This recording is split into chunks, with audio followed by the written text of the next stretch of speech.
Go to hell, screamed number 1 as he stepped on the pedal, not noticing several grenades hanging from mid-air in their path. The vehicle came to a sudden stop as it ran into the rope that Han Xiao had tied between two trees. The two trees were almost uprooted by the force of the crash, and the agents in the vehicle were tossed around like rag dolls. Immediately after, the grenades exploded, setting the night ablaze. The bulletproof windshield was heavily cracked by the shrapnel. It was a simple, yet devastating trap. Han Xiao tossed the night vision goggles away as soon as the grenades exploded. The fire from the blast gave him all the vision that he needed. He began to fire. The rifle was so powerful that each shot caused Han Xiao's entire upper body to shudder in recoil. Han Xiao was firing at the windscreen, and from the pattern that the windscreen cracked, it was clear that Han Xiao was aiming for the driver, number 1. Number 1 gritted his teeth and yanked the person next to him up to use as a shield. In the next instant, the windscreen shattered, and the poor guy's brains blew up in his face. Get out of the car! The remaining agents hastily jumped out of the car. In his rage, number 1 began to spray wildly with a submachine gun. His teammates blindly followed suit. Han Xiao ceased shooting to reload. Bullets whizzed past in Han Xiao's surroundings, but Han Xiao knew that they did not know his exact location. They were simply panicking. He patiently waited for them to reload. The agents soon realized that they had acted too rashly, but it was too late. Han Xiao now had the initiative. Bang! Bang! Bang! There was a strangely beautiful rhythm to Han Xiao's shots. As his comrades began to fall one after another, number 1 started to tremble. As he wildly fired, he screamed, "Who the hell are you? Show yourself!" His confidence had been completely and utterly destroyed. Click click click. He ran out of ammo once more. Show yourself! Suddenly, Han Xiao walked out into the clearing. No one's eyes widened in shock. How can it be? Never in his wildest dreams would he have expected Han Xiao to counterattack. He had, in his hubris, thought for sure that Han Xiao was fleeing for dear life. Despite all the facts proving otherwise, he had stubbornly refused to believe that Han Xiao was better than him. Now, it finally dawned upon him. Zero was way stronger than him. His false sense of superiority was instantly replaced by jealousy. I am the better test subject. You are the failure. A failure. He pulled a handgun out and attempted to shoot, but Han Xiao was faster. A sniper bullet tore through no one's entire right arm. As number 1 slowly turned to look at the right side of his body in horror, Han Xiao fired again, this time at no one's leg, causing him to collapse to the ground. He then took his time to reload before continuing to maim his remaining limbs. Number 1 lay helplessly on the ground as he stared at Han Xiao hatefully. Zero, he screamed hoarsely, like a wounded beast. Keep quiet.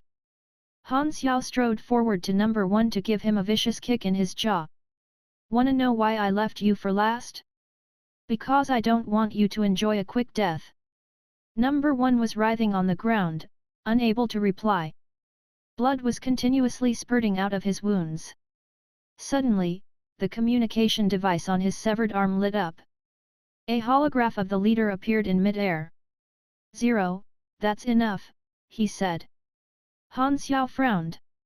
I am the leader of the Germinal organization, he introduced. Do you think you can truly escape from us? No matter where you go, the Germinal organization will find you. However, I can give you a chance to live. How? Asked Han Xiao plainly. Return to the organization obediently. I will allow you to retain your memories. You will be given a position you deserve, answered the boss. He was truly fascinated by Han Xiao's strength. No one's face grew livid at his leader's words. How could he treat Zero so well after all the men that he had killed? Han Xiao glanced at number 1 and replied tauntingly, You want to rope me in even after I've killed so many of your people? A bunch of failures. Their deaths are not worth mourning, the boss replied instantly. Number 1 shuddered. What makes you think I want to work under you? We are destined to accomplish greater things. Join us. What's there to hesitate? Oh, I know. Is it because you are still unhappy with how we treated you before? Don't be so petty, think of the bigger picture. Such things are trivial when compared to our ultimate goal. Han Xiao replied coldly, I have no interest whatsoever in your ideology. You killed my friends, so you are my enemy. That is all. If you refuse to join us, there will not be a place for you in this world, threatened the boss. I will destroy you all, Han Xiao declared.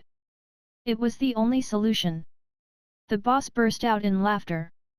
Destroy us? What do you think you are? You are just a small, pitiful ant that we can squash whenever we want. Did killing a few lowly grunts make you think that you are invincible now? Childish. Wait and see then. The world is bigger than you can imagine. Han Xiao shook his head and raised his gun. He fired 3 shots aimed at no one's heart. The test subject squad no longer existed. The boss's mask could not conceal his fury. You'll regret this, he coldly warned before ending the transmission. You have killed the number 1, the Valkyrie experiment test subject, gaining 900 experience. You have completed revenge, gaining 15,000 experience. Crack! Suddenly, the bayonet rifle came apart. The SWP sniper rifle that Han Xiao retrieved from the test subject squad had the prerequisite of the sniper ability, so Han Xiao dismantled it to fix the bayonet rifle. Han Xiao had gained a total of 20,000 experience tonight. As the germinal organization would surely come for him, Han Xiao needed to find a hiding place. He was indeed still too weak to take them head-on. The wealth of information that he carried over from the game was his trump card. In order to make good use of it, Han Xiao needed to seek the aid of a power as mighty as the organization. The 6 nations. Star Dragon, Maple, Theseus, Raylan, Hesla, and Ordina. Since he was already in Star Dragon, and they were the most peaceful of the 6 nations, there could be no better choice.